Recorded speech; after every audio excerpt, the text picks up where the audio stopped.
What is up, everybody, and welcome to another episode of Pod Scum. This right here is the podcast where we dive into the deepest, darkest, murkiest waters with a plethora of legendary guests. I am, of course, your host, the numero uno scumbag, your bastard of ceremonies, Rex Ruger. That's Rex with thrice X's. Count them. You might be looking at me saying, nah, that's not what I know you as. Well, let me dispel the myth. You might also know me as AKA the King of Sleaze, AKA the Hair Metal High Priest, and most importantly, AKA Diamond David Lee Roth Jr. Take one look. Is it not undeniable that I am the son of glam, the front man for the band? Just smoked a few grams, got a million fans. I'm your ice cream man, Mr. Wop Babaloo Bop Wop Bam Bam Shazam. Hot damn. Boom. Feeling good today. Most importantly, looking good, as you all are out there. And that is, of course, made possible by, take one look, kids. And you too could have this quaff. This is, of course, the No Frills podcast. You don't get no frills because I'm officially 50 years old now, and I don't know shit about technology. Plus, I'm a busy man fronting numerous glam and sleaze metal bands up and down the eastern seaboard, and still finding time to bring you this amazing podcast. And today is no different. Got ourselves another legend. And as you might notice, I am not in my usual environs. No Keith Hernandez puppet with me today. I am out of my normal studio due to some unforeseen complications within the household structure. And I will leave it at that. But things will return to normal. But you know, that's okay. Don't have Pops looking over my shoulder. You know, usually I've got my David Lee Roth poster-sized picture so you could see the similarities. But again, I am a little bit out of my element today. But that doesn't change the fact that I've got a kick-ass guest for you, and which we're about to get into right now on Pod Scum and chop it up with them. So let's do that.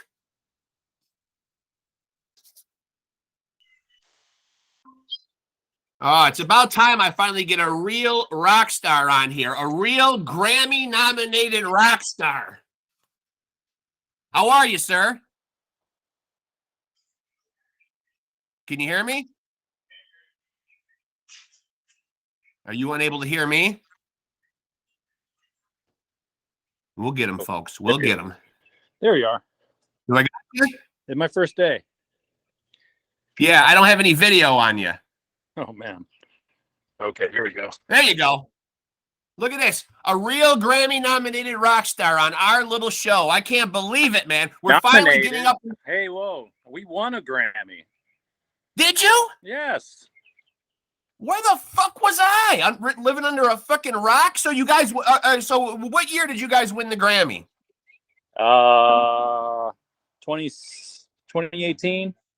2018. You thinking? Wow, that's pretty amazing. Well, congratulations, and fuck you to whoever did my fucking research. God damn it. We have been. You're right. We have been nominated, but we have. Yeah, you have been nominated. Yeah. Of course, there's a guy running his fucking goddamn blower right now, and I'm locked out of the house. For my audience that doesn't know, the great Bill Kelliher from Mastodon, one of the most genius, forward-thinking, progressive metal bands that we've seen in years, and a band that deserves a great amount of accolades because you somehow managed to cohabitate with the same guys since 2001. Not an easy feat in today's music business, no? Not really ever an easy feat in any business, really. Right. But we've done it. Yeah, we're the same four guys that started the band in Y2K. Pretty incredible. Pretty incredible. Yeah, it is. Yeah. So, one thing that I'm curious about. I'm in upstate New York. Are you now, did I read somewhere that you and Bran actually defected from New York down to Georgia? Rochesterians, yes. Yeah, I'm right down the road. I'm in the Syracuse area. Oh yeah, okay. Right on. Yeah. Cool. I want to bounce before I get into this, into the questions I have for you. I want to see how this quote resonates with you, and maybe you haven't heard this before. But Rolling Stone had a quote that said, "I want to get this right. Mastodon are a bunch of doom-haunted, myth-obsessed, meat and potatoes Southern badasses who have become the most important band in metal." What the hell do they mean by that? Well, I think they're trying to take, our subgenre bending mishmash of all kinds of different genres and influences and all that stuff that we have and that we are, and trying to roll them up into one pretty sentence, I guess. But they're not wrong. We are myth obsessed lyrically, and we just like to sing about weird things that aren't, we've gone through our phases where the first couple records, we're singing about, mythical creatures, and we start to, like Sea Beast, and, we're singing about gigantic sharks, megalodons, and sirens, like mermaids and evil mermaids and stuff like that. And I don't know, I was getting carried away. You know what I mean? There's so much imagery in myth and folklore and stuff like that in books. And, like Herman Melville, Moby Dick. So we certainly took a lot of the imagery from the book and just, we kind of made up our own stories and whatnot. Blood Mountain, it's a journey up this mountain to reach the top and pick up the crystal skull, and all the things that happen on the way through that journey and the creatures you run into. Crack the Sky is also like a out of body experience, floating through the cosmos and into into Rasputin's body for some reason, of course. And now you're Rasputin and you're getting killed by the Tsar, and it's I don't know. It's just we're just out there. We try not to sing about your normal everyday things. That's refreshing. That's refreshing. The last couple of records have definitely been a lot about dealing with grief and loss and trying to put a storytelling spin on it so that it can kind of be a tangible thing that everyone can kind of relate to. And obviously, cancer and getting older and losing friends along the way and family members and all that stuff is inevitable. And it's, we're all getting older and no one's mortal. No one's immortal. We're all mortal. So,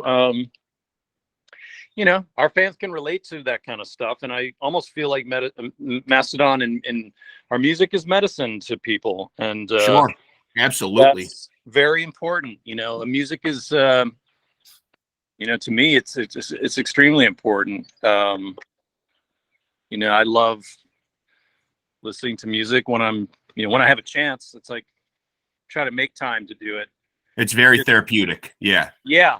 And I read a lot of the emails and the messages that we get from fans on a lot of the Facebook boards and stuff like that. And people, today, every day, there's not a day that goes by that I don't get a message from somebody who said, "Hey man, I took it," like today, this morning I woke up and there was a Facebook message on my personal, along with your message on my personal Facebook page. And it was like from a guy who said, I had taken a break from Mastodon for a while just so I could kind of, I'd burned out on listening to you guys so much that I want to take a break. And my uncle passed away recently, and I hushed and grim, I went right to it, and it just made me feel better, basically, Yeah. The thing that I love about Hushed and Grim is that it's and a lot of your albums, but specifically I want to speak to the point of, the fact that the music business has changed so much. People's attention span has dwindled down to very little sometimes. You're trying to capture people's attention and get them to be invested in your albums. You guys are still going with the old school format, though. An 86-minute album, which I fucking love, harkens back to the old days when I was a teenager and Metallica was putting out 8-minute songs and 60, 70-minute albums. Is that always going to be you guys' format? You guys aren't ever going to go with the trends of like releasing singles or going, the EP route. You guys like putting out full-length albums. Well, never say never. I feel like putting out something not to cater to the changing youth of the 20th century, but I feel like, personally, we've written so many of these really long opus like songs, which are great. I'm kind of leaning towards something that's just a little more quick and to the point, honestly. Yeah. Which that's just kind of the way I write songs. I'm kind of like, I love the Ramones, and Ramones are like their sensibility was always just kick you in the teeth with basically repetitive chords and choruses and catchy hooks, and that's kind of like, and it's almost like a pop song, really, but done in a dark, evil way. So that's just me, though. I mean, who knows? We never really go in saying we're going to write a record like this, but right. Like if you gave like if you gave the Ramones 86 minutes, you could get 90 songs. Easily. Yeah, easily. So, but that's the headspace I'm in. I'm just trying to think like, okay, I just want to like kind of get to the point and write like a 3.5 minute song. It's just a banger. But every time I think that and I go in with the other guys, it ends up we like the riffs so much that it just turns into like a 5 or 6 minute, 7 minute song. And it's like, whatever. If we like it and it makes sense, then we just roll with it. You know what I mean? What is it like? Because I just had a birthday a couple weeks ago and turned 50. What's the dynamic like, touring now over the age of 50? How does it differentiate? Obviously, we can't do the same things we did, 20 years ago or when we were in our teens. But like, what kind of preparations? How has touring changed? As you guys have gotten older and more things are part of your life, families, whatnot. Does the dynamic change a lot? Well, geez, I'm just about to be 52. Yeah. And I mean, definitely, if you look at our rider now compared to our rider 20 years ago, it's pretty funny. Like our rider 20 years ago was basically like 6 12-packs of whatever beer, 2 bottles of Jack Daniels, 2 bags of cocaine and a bag of weed or whatever, and as we like to call it, the good old days. And now it's like we have extra strength Motrin, back pills. We have a juicer. We juice a lot. I mean, we've done that for a while, but we always have fresh like vegetables and fruits and lots of like waters and coconut waters, and there's sometimes there are a lot of like medicines on there. We definitely have a lot of vitamins and just stuff to keep us going. I mean, I try to run every day. I always run every day on tour. Yeah. Which I've done that for a long time. And that just kind of wakes me up in the morning and it helps me sleep at night, on a moving tour bus, because that gets harder.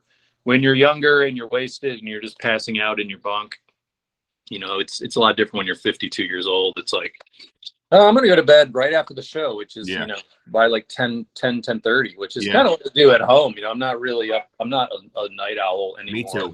For sure. I find myself in bed too. And me and my wife both, our day jobs are both in healthcare. We're both nurses. So, so it's a lot of on your feet. You are tired at night. Now you have a wife that works in healthcare as well. Do you not? I do. Yeah. She's an epidemiologist at the CDC. Okay, so that's pretty interesting. So what I understand to be an epidemiologist is somebody who's out there actually trying to come up with cures for things, right? In a nutshell. Well, she works on a lot of statistics and stuff like that, but she's actually in the other room working right now. But nice. And how did COVID affect you guys? How did COVID affect you guys personally? Anybody get sick? My wife just had it like last week. Yeah. My youngest son just had it. My mother and father-in-law both had it, and I was around all of them, and I never got it. And what was the quarantine process like when everything was hunkered down a couple of years back? Did you find that to be a particularly abundantly fruitful period as far as like creating? Were you sitting around a lot, coming up with a lot of riffs? Was the band getting a lot of writing done? Did you feel like it was time well spent? I mean, we did the Hushed and Grim record then, but right when the pandemic started, we bought this little beach house that I'm in right now. Yeah, so I'm on beautiful. Island, Georgia, near Savannah, which it's just came down here for a couple days to do some work, which I'm never really sitting still ever. Yeah, I'm just busting at, whatever, fixing whatever it is that needs to be fixed. So, that's my other job is a handyman, carpenter, painter, body shop, you name it. Wow, good with the hands. Good with the hands. Hey, but you got to make sure you don't damage that damage that strumming hand, though. Correct? Because I have seen people, and I think this is a big testament to what you do. I was just reading an article, and I want to get your take on it. Where I saw somebody put on there that your riffing right hand is right up there with the Hetfields, Mustaine's, and Scott Ian's. How do you feel when you hear that kind of praise, though? Do you think that looking back on your career, that you that you feel comfortable, being placed in those people's company? And I believe deservedly so. Do you believe deservedly so? Well, I mean, that's quite a compliment, especially growing up listening and being influenced by all three of those guys. Yeah, absolutely. Not so much Mustaine, I'll be honest. I was a diehard Metallica fan, and when Me too. I wasn't huge on Megadeth, though I do appreciate their music and what they do, of course. But I just never really got into them. I think it's the vocals kind of threw me. Same here. I'm pretty particular, but anyway, if you would have told the 15-year-old me something like that, I'd be right. That would blow my mind. I wouldn't really understand. Or to tell me that I'd be friends with James Hetfield or touring with Metallica in South America. Holy shit. Yeah. Astonishing. Yeah. Stuff like that. Mind blowing. Yeah. Kind of like my dreams come true. You know what I mean? So that's very cool. I am doing guitar lessons now via Zoom, and I do them on the road on tour as well. For anyone that's interested, but,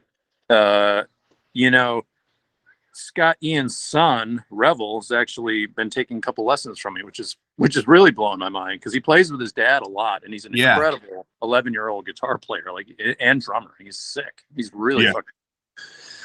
And that's been interesting. That's very cool. I've met Scott a few times and had dinner with him, and great guy, awesome guitar player. God, and great really tone. Great. Everything about him, love it. But that's really cool to be ranked up there with those guys. Definitely, it's an honor for sure. Now, I want to ask you about the first three albums, where the last track are all instrumentals, somehow related to the Elephant Man. Correct? Yep. Joseph. Now, what is the fascination with the Elephant Man, and who has the fascination with the Elephant Man?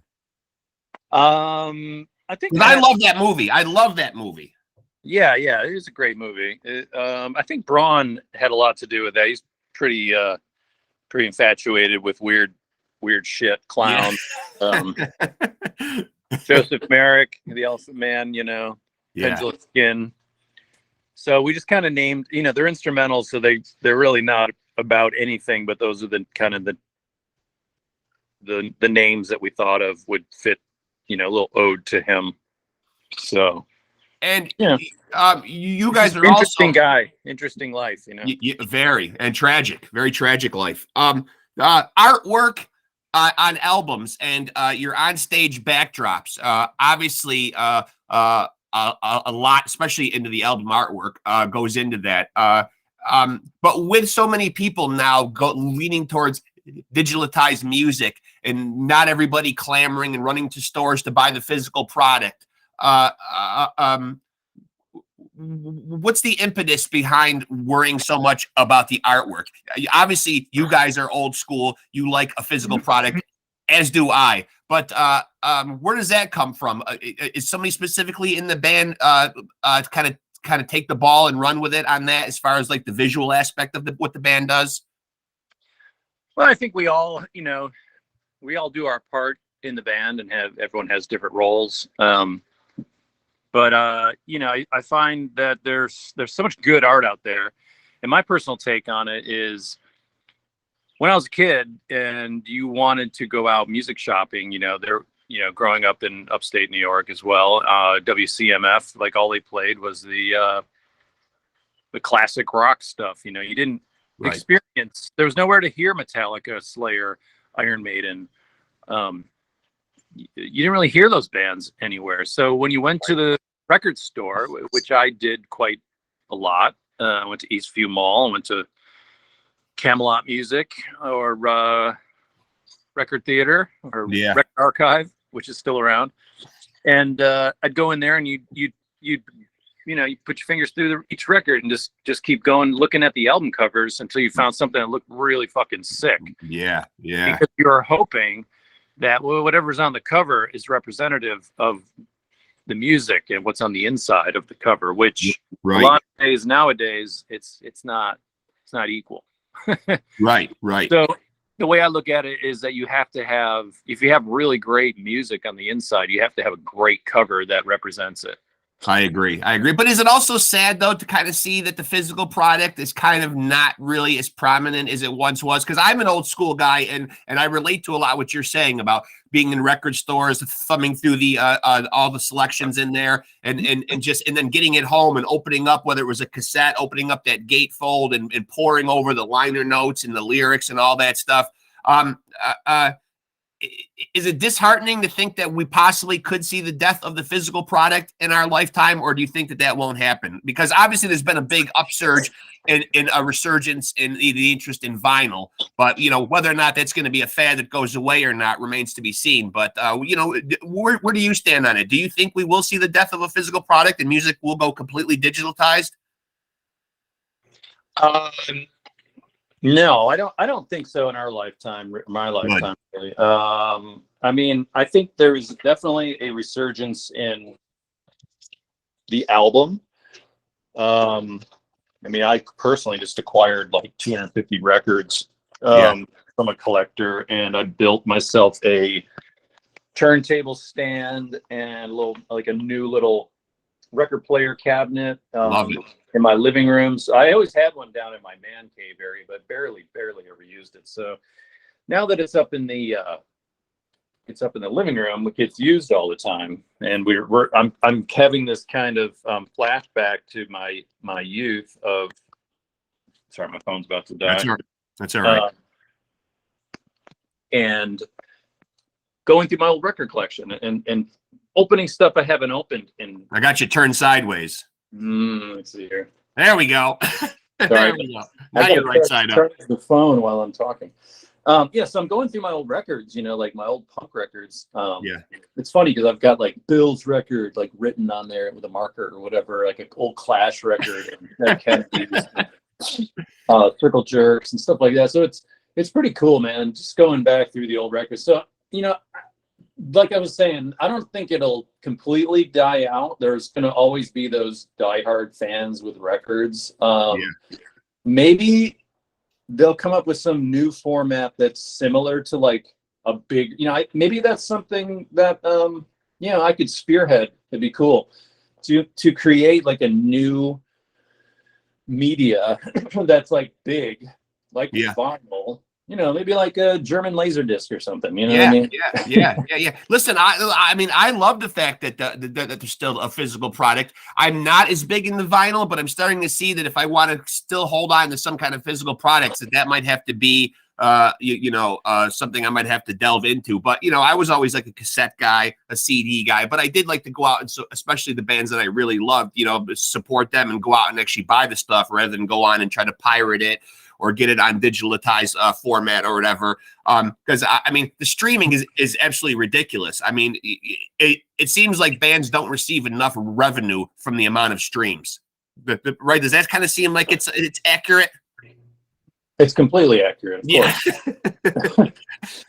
Yeah, well, I actually marched on Washington with Braun a couple years back in support of the MMA, which is the Music Modernization Act. Okay.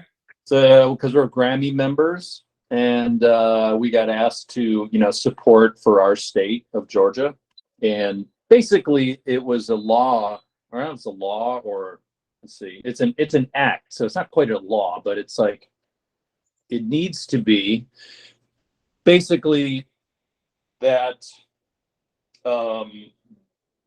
people didn't think back in the 70s and 80s when they were signing artists that in the 2000s there would be, music would be flying through the air into your cell phone. Yeah. And you could pay $9.99 a month and be able to listen to millions and millions of artists. Yeah. And songs or whatnot. So they never legally made any rule about that. So these Apple, Spotify, Pandora, all these people, they basically don't really have to pay really anything. Right.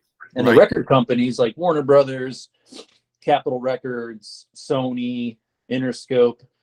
My manager, Nick John, who had passed away a few years ago, he had told me that those record companies were approached. They tried to get together and say, hey, music is starting to leak on Napster and online. How do we put our heads together and sell this music? Right. And they couldn't agree on a price. They couldn't probably agree on anything. So it took a computer company called Apple that came along to each one of those markets, to those labels, and said, hey, we want to buy the masters to the rights to these all the music that you catalogs you guys have, because they don't know. They're like, we don't know what to do. We can't sell records anymore. And they said, we want to buy the rights to all this stuff, and we're going to format it and put it on a nice easy app that people can just sign up a membership to and download music all day long. They basically gave away the keys to the kingdom. Yeah. And now Apple, Spotify, and all these people are just streaming our songs, and basically marched on Washington to make our state legislature, senators understand, like, yo, we're not getting paid for this. We're getting pennies, less than pennies on the dollar for this stuff. So we got to put we got to pass this bill, and it did pass. I don't know. I haven't followed it. I don't know where. All I know is that it got passed, because everyone in Washington was like, what? Wait a minute, you guys don't get paid? Like, no one knew that we didn't get paid, and probably the general public doesn't know either. That's why they see musicians as, you put up on the stage with fancy lights, and they're like, oh, your tickets are $120 or $200 or whatever. But what they don't understand is, like, when you go, when you're out there selling merchandise at a rock hall or a concert hall or a venue or a stadium or whatever, even like the small clubs and bars and stuff, like they're taking like 25% sometimes of your merchandise. Sure. Yeah. So if you have a $50 shirt, someone's like, oh my God, man, this band is like ripping us off and they're just making so much money. It's like, no, we're not. First of all, take 25% of that away, and then take, your all your overhead costs of, usually every time when we go out, we bring a merch person. Right. And like 9 out of 10 times, that merch person isn't selling that night, because now now the clubs and venues are insisting that you pay their people to do it, and you use their credit card machines to do it, and pay their fees for the credit card machine, pay their taxes for the county, and whatever everybody's dipping a hand in, man. So it's like, why even bother selling this merchandise? Because you're just getting taxed up the ass for it. Yeah. And it's making you look bad because you have to raise your prices. Yeah. And a lot of times when you play with bigger bands, the bigger bands make you match their prices. So if you're out with Slayer and they're charging $60 a t-shirt, you have to sell your t-shirt for $60 as well. Wow. That's a fact. Yeah. That's just how it goes. And your average consumer just walks up to your merch table, doesn't understand. They're like, well, man, why is Mastodon selling their shirts for $60? I'm not buying that. It's like, well, you don't understand, because we have to charge that much. We did some tours. I did the math on it, and I was like, Okay, we're selling our shirts for $25 minus 25% off the top, plus the tax, and then plus we're paying a merch guy to be out here, and then we're paying management, 20% of that, and then we're splitting it 4 ways in the band, and then paying the tax on that money. We're actually losing money. So what the fuck? How are we going out and selling merch? We're losing money, and everyone else is getting paid. Yeah.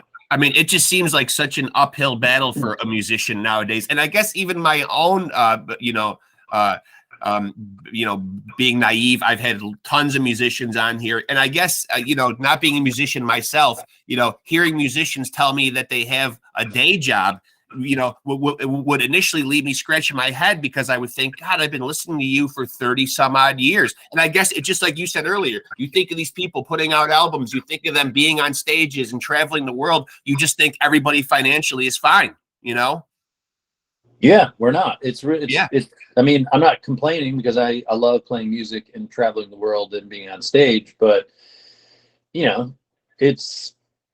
it's kind of just like minimum wage job almost. Yeah. There are definitely benefits. I mean, at least in my position. But then again, you have to weigh in, like, there are production costs. There's travel, Sure. For instance, we are a much different, bigger band than we were when we first started out. Absolutely. And I feel like, with the amount of money we're making and the amount of money that we're spending, now they're kind of both going up. So it's like you're not really making much more money, because you're putting on a bigger show. You got more people working for you. Right. I mean, when we've had to turn down, especially because of COVID, because everything's, things have doubled in price. The war in Ukraine, the gas prices, goods, trying to get stuff. So like we've turned down 2 tours in Europe, the end of last year and the beginning of this year, because we were going to go over there for a month and just break even. And I'm like, I'm not going to tour for 2 months and break even. That's just fucking stupid. Yeah. And it's we're getting great. I mean, the guarantees are the biggest we've ever made. It's amazing. But the amount of money it costs to rent, renting a tour bus, that costs, I don't know, $1,000-$1,500 a day, something like that. Yeah. And you have to pay a driver, you have to pay for the gas, you have to pay the tolls. Shit adds up. You do that for 30 days in a row, and every day off you have is just it's a wash, because you have to pay your crew. You have 10, 11 people out with us, and everyone gets a hotel room. Yeah. Everyone gets flights, per diems. They get paid better than the band does, which is fine. They'd all get paid, but us as a band are the last ones at the very end of the line when the money comes trickling down and pays everybody else. And it's like, it's just not worth it anymore. So we have to think of creative new ideas of how to make some money and stay in this business. It's very difficult, especially now. Now, did we fuck everything up in the beginning when all this digitized music came up? Like, what would have been the solution? Like, if we could rewind and there could have been a solution, what would you think the answer would have been? Like, did the record companies need to get in on the digitalized stuff early on and not lose control of it to all these different websites like Napster and FrostWire and LimeWire and all this stuff? Do you think that's where we kind of made a misstep? Absolutely. I mean, and I've said this in the past, but I think Lars Ulrich was right when he was like, this Napster shit is, I'm not saying, hey, let's go out and arrest 15-year-old girls for downloading. Right. But people don't, when they hear it come from a guy like him, who's obviously a multimillionaire, they say, oh, well, fuck that guy. Well, let's steal even more music. But the trickle down effect of bands like myself, if we were to come out 30 years ago, 40 years ago, we'd be as big as Metallica, at least. I mean, as far as like selling records, we'd be doing great, because people actually bought records back then. Right. But since when our band first started in 2000, there were things like Napster, which I get it. It's like, I probably downloaded some illegal shit too, just because I could. I was like, I'm gonna try this out. You know what I mean? It's like, because it's there, and there's, I don't know, but it definitely, I feel like Pirate Bay and stuff like that. Like I think what you're saying is true. What the record company should have seen this coming, like light years in advance. Yeah. Yeah. And maybe they did, but they were too busy fluffing up the hip hop like stuff because they make billions off that. And they kind of probably were too busy sucking up to that and you know, didn't see missed the boat on this. Yeah, they missed the boat on it. They didn't see the big picture. But what they should have done was you know, figured out a way of like what Apple did before Apple did it. Beforehand. Right. They should have said, hey, we're going to start selling. We're going to make a format where we can just legally, you can pay $10 a month. You can have our entire catalog. Right. And to me, it's much easier than trying to go onto an illegal torrent site and downloading like the new Mastodon record so I can hear it for free. And then you get some shitty quality version. You have a chance of being caught. And then you can only listen to it from your computer or from that website. It's like, how about just put it all in one place, make it easy to get. You pay $10 a month. It's painless. Yeah. And I don't know why they couldn't figure that out in advance, but it definitely hurt record sales for the past 25 years. And it seems so easy to sit here and talk about it, but yet you're talking about an industry that's supposedly supposed to have all these, you know, executives and visionaries. So it is quite surprising that, as you said, they didn't see this coming down the pike. You know what I mean? Like it's pretty crazy that they didn't get a handle on it. You know, because I think everyone could see that it was coming. Obviously, technology was progressing and progressing and progressing. I mean, it's no surprise that we ended up here. It's funny because with DVDs and with CD-ROMs and I guess like video games, they can do it with those. Sure. Yeah. I mean, to an extent, I'm sure there's a way to copy all kinds of video games, but I haven't figured it out yet. Right. But you know what I mean? Like, there's definitely like they figured out a way to stop pirating because they put these like hidden I know when our CDs and our when our streams, like when our record first came out in the past, or when it does come out, they give them to certain record stores and stuff like that around the world. It always leaks. It used to leak like a month in advance, and that always sucked. It's like it's like peeking on your Christmas presents. Like, why not just wait till it comes out and hear it that day, the day it's meant to come out? Right. But they did have like these little tracers in there who where you could tell where it got leaked from. Right. And you know, like I said, they should have just made more protection to make CDs unable to, like, you know, upload to the internet so that people could copy it and send it around. And these dickhead people who leak your album thinking that they're doing something, hey, I was the first guy to hear it and I'm going to share it with everybody. Like, those are complete pieces of shit. Yeah.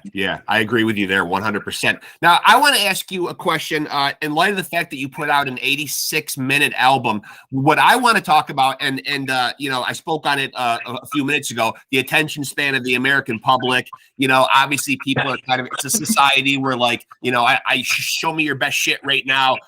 If I don't like it, I'm moving on. You know what I mean? I'm going to go find like the next, you know, big thing. But do you worry when you make an 86-minute album, you know, do you worry that people are just going to, or does this enter your thought train at all, that people are going to pick which songs they like and that people might not get into the deep tracks and there might really be genius shit there that you love, but it might get passed over and people might focus on like one or two of the more popular, you know, quote unquote, you know, catchy tracks? And that's some of the material that you work so hard on and you labor over that you really want people to hear just could get lost in the shuffle? No, I don't think about that at all. When we're writing songs, every single song, there's no filler. You know what I mean? We don't ever write a song where like, I agree. Let's just, it's like every song is we work extremely hard on. So I feel like every song is special and amazing. And we don't always know, like, I mean, there are inklings where I'm like, I can tell that like a song like Tear Drinker, that's probably what they're gonna gravitate to. They're gonna gravitate towards that, and like they're gonna want to use that as the first single. And I was like, please don't use. I know what you're gonna do. I know the record companies are gonna use that. Please don't use that as the first thing that people hear, because when they hear that, they're gonna get a skewed version, you know, a synopsis of like what they think the record is going to sound like. They'll be like, that sounds too poppy. So it's like, don't do that. You're gonna fuck yourself up in the long run. Right. So pick a deeper track and release that first. They're all great tracks. Right. But we don't think that way because we don't cater to anyone. We cater to ourselves, and we write music the way it was supposed to be listened to, which is, on a record, and you flip the record over and you listen to the entire thing all at once, because everything that we write, it's like it's a whole piece divvied up into 5, 6, 7 minute songs. Right. So you like the albums being looked at, even though they're not all necessarily have the label on them as being concept albums, you kind of, view the albums as like one continuous piece of art and that's kind of the way that I think of albums too. Like there's kind of like a flow to it from track one to the last track. I mean, everyone's going to have their favorite songs, and I always skip over this song. I mean, I have records too, and once in a while I'm like, this song doesn't really do it for me, whatever. But we try not to write any bad songs. Right. I mean, they at least pass our criteria for. You got your own song. Yeah, sure. Yeah, but of course, there's always going to be things, and everybody's different, and we can't. Once you start trying to write music to please your audience, is when you've really given up. Yeah, absolutely. Yeah, I agree with that. You can't. Yeah, you can't. You never make everybody happy. Make everybody happy.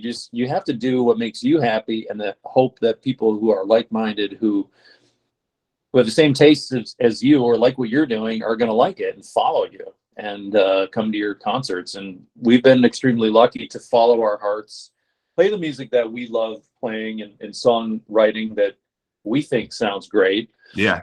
And we've been very successful at that. Now, given the fact that we just talked about all these industry changes and how hard it is to make money, and obviously sometimes that can affect the morale of a band, like wanting to stay invested, maybe not so much for you guys because you've been doing it a long time, but, taking a step back and looking at your Wikipedia and not seeing a laundry list of ex-members, everybody's been on board on the same page, everybody kind of rowing in the same direction, so to speak. Explain how that happens. I mean, what is the bond that keeps you guys together after all these years with no lineup changes or nobody saying, we're not making as much as I thought we would. The hell with this. I'm going to give this up or whatever. You guys have all managed to, throughout the ebbs and flows of the music industry for the better part of 20 some odd years, have been able to sustain. How do you explain that? Well, I don't know. I think that we just all have our eyes on the prize of this is what we do. We enjoy what we do. And I think when we first started, I remember being so fucking excited about our very first thing that we recorded. I was like, oh, this is just amazing. This is the coolest project I've ever done. Yeah. Never in a million years back then having the foresight to know, see where we'd be, or even thinking that far in advance. We were just kind of living day to day, month to month, show to show, just putting a couple bucks in our pocket to make it to the next gig and just loving it. We didn't. Right. I was never thinking that this was going to be, something I'd be doing in a few more years. I was like, this is, and it did. It slowly started to pick up. We started working harder, and we got a good manager, and the greatest manager, and pushed us in the right direction. And luckily, we didn't do it. It wasn't like a burnout type of thing where we got really big and then we just kind of. Right. Chris always been a slow, and Nick John always told me that. He's like, the reason you guys have longevity is because, and that's the kind of band I want to build you as, because you didn't go straight to the top immediately with one record, and now you're kind of on your way down. You have all these years of climbing this mountain behind you. Right.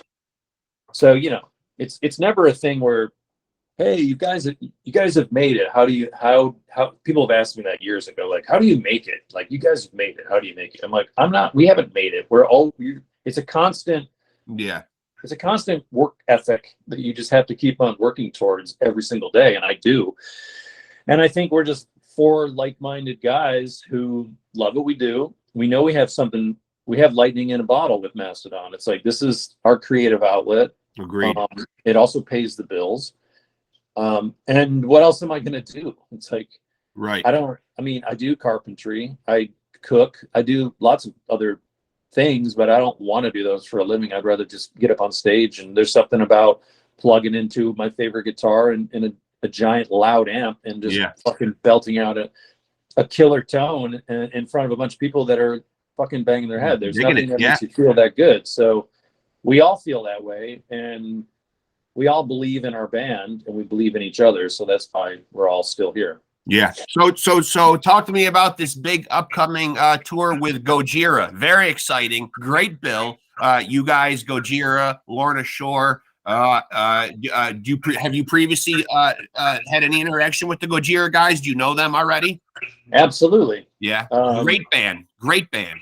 Yeah, they're an extremely hardworking bunch of guys, and we've known the Gojiras for I don't know, since they've started. You know what I mean? Like we had the same manager, same management, and it's been.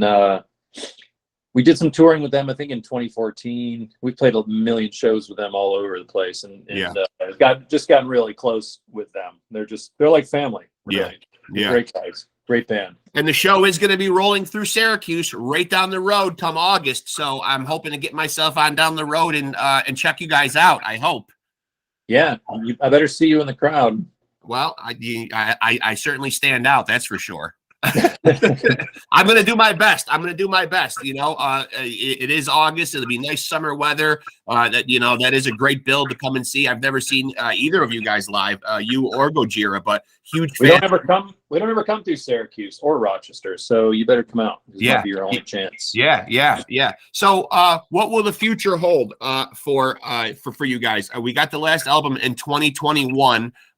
Anything on the horizon? Are you guys writing, preparing it all for a new album, or are you guys going to do the Metallica move and have us wait 8 years between albums?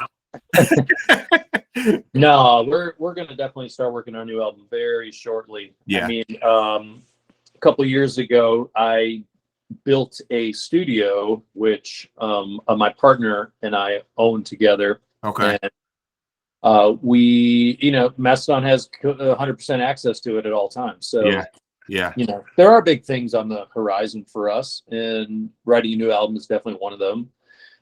Especially with not touring as much, it's like, well, we're not getting any younger. Let's try to put out all the music we can. Sure. Now you mentioned being in your 50s.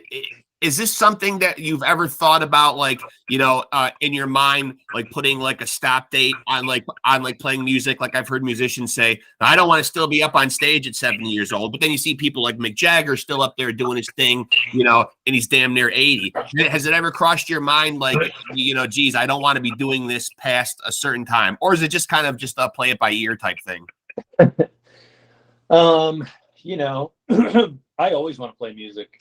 That's just, I play guitar all day long, all the time. And I can't imagine not getting out on stage and playing. But who wants to see like, a 70-year-old dude with a beer belly and tight jeans playing Blood and Thunder? Probably not too many people, but I don't know. You know what I mean? It's kind of like, if we can continue to write music and keep on getting those younger fans to come out, that's what it's all about, because they're still going to want to see us, because as you get older, you go to less and less concerts. Sure. You're just like, whatever. I got life is happening, So what you really want to do is dig into the younger crowd, which, at our shows, I see young people, I see older folks. Sure. And I'll play as long as people are willing to watch and listen, really. Yeah. Bill's going to go till the wheels fall off, God damn it, as the kids say right. nowadays. Yeah. Now, as far as what was the last thing I wanted to ask you? As far as like advice to new bands, what would you tell a new band right now? You got 4 kids in front of you, man. We've obviously talked about all the complexities of the business and how crappy it is right now. If you could give one piece of advice, one little pearl of wisdom, you got 4 guys sitting in front of you that are like, 17, 18 years old. The world's their oyster. They think, oh, we're going to be big, huge rock stars or whatever. If you could tell them one thing that, one little pearl of wisdom that they could take into their musical venture. Get a good lawyer. Quit? No. Get a good lawyer. Someone who knows what they're doing, or a really good manager, which Yeah. is really, really hard to do. I guess that is good sound advice. We had I the mean, greatest manager in the world, and Yeah. I'm not even just saying that. Also, one of my best friends, and we were extremely lucky, that he was just such a great guy. But he always steered the ship in the right direction, and was you want someone like that on your side, Sure. whether it's a manager, someone who's not just someone's looking out for the longevity of your band. Right. And, there's a lot of details you have to, you want your publishing, you want to have a good publishing deal. You want to try to hold on to the rights to your music. Right. The masters, you want to have a good percentage of everything. You don't want to get ripped off by your management. You want to have a business manager who's overlooking those people and paying them. And, you see all those behind the musics. Everybody seems to have been ripped off by their manager or their record company. Like even Prince and Michael Jackson and these big, huge guys, who you just got to you got to make the right decisions in the beginning. Yeah. And I'm not saying that we did, but we didn't do too bad, So just be smart, don't be looking at all the flashing lights and the dollar signs, because those aren't right. It's not really there. You know what I mean? It's, if you're playing music like I am, it's not for the money. It's for the fun I love songwriting, and I love playing in front of people. When I see people smiling and having a good time, and I get to travel all over the world and eat different food and meet new people. That's the stuff that I love about that's the best. Being in a band is taking something from your brain and transposing it into the guitar, and then getting three other guys to play their version of the drums and the bass and the vocals. And when that all comes together, you go into the studio. I love all the behind the scenes stuff going into it. Makes me extremely excited. And then hey, at the end of the year, you've made X amount of money and you sold some T-shirts and you've been all over the world. It's like, that's a great feeling. Yeah. And now, speaking of all over the world, I read that you hold dual citizenship here and Ireland. That's correct. Yes. Now, do you get back to Ireland much? I was there a couple of years ago for my cousin's wedding, but not as much as I'd like to. I'd love to own a house there someday. Yeah, I know. I feel the same way. It's at the top of the list for me and my wife of spots to go. I'm just afraid that I'll like it so much that I won't want to come back. It seems like a place to fall in love with very easily. Well, the way that things are going in this country of ours, anywhere seems better than here right now. Yeah. You're right about that. Yeah. Well, hey, listen, I wish you all the best on this tour. I really appreciate you coming on here, man. It's been a real pleasure getting a chance to talk to you for a little while. It really has. I really appreciate it. Right on, man. I appreciate you. And I hope to be catching you guys in August. And we wish you guys safe travels on the tour, and best of luck with everything going forward. All right, buddy. Take care. Appreciate it, sir. Thank you so much. Have a great one. Later. Yes, sir. You too. Thanks, Bill. Bye-bye. Bye-bye. There he goes, folks. The great Bill Kelliher, the right hand of God. He's right up there with some of the best rhythm guitar players in heavy metal. If you haven't checked out his band, Mastodon, only one of the biggest, most epic metal bands that we have today in our world. They are huge. I fucked up saying Grammy nominated when they won a Grammy. So I will be speaking to my research department about that. But that was a real pleasure, man. Real pleasure to talk to a guy who's really done something spectacular in the music business. I mean, when you talk about Mastodon, 4 guys, same lineup, everybody rowing in the same direction, camaraderie, keeping the morale of a band up, putting out epic seminal albums like 2021's Hushed and Grim. I mean, just amazing stuff. They're putting out just, epic songs. long duration of songs and or albums, just really delivering the goods. Mastodon is a band that if you're not into them, do yourself a service and go back and check out everything that they've done. Very interesting, very outside the box, just amazing songwriters, amazing talents, everything that they do is just, I don't want to toot their horn too much here, but, they are at the forefront right now of the heavy metal movement. They are pioneers, visionaries. They do just a lot of interesting stuff, down to the artwork, the lyrics, the conceptual stuff on their albums. So do yourself a favor, go check out Mastodon. And I hope you guys enjoyed that episode of Pod Scum. And I would like to remind you, as always, to take it easy and keep it sleazy.